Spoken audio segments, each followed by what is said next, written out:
My journey actually started way back 2016 when I was out of job. So I decided to be a stay-at-home mom, at the same time explore the passion which I have, cooking. My first year, actually, I had so many failures. I wasted so much.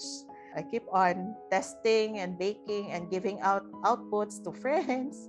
I had no clarity of my objective.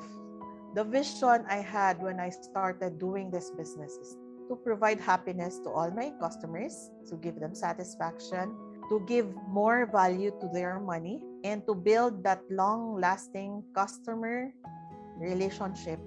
It's a milestone that you keep on crafting a cake yearly for a specific client. Kumbaga, suki mo siya. I started to discover Bakersfield Whip It because I had my failures with buttercream. I had my failures with boiled icing.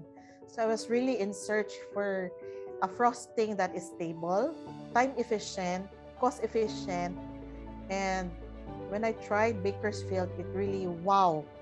I can see the potential of a very good product. I hope na more home bakers will get to know and will get to use the Bakersfield products. Proud to say, Filipino made siya. So amazing. Your customers will always, always come back to you when they are happy. Yung mga natatakot mag-try but they have that gift, as long as you have that gift for the kitchen, go ahead.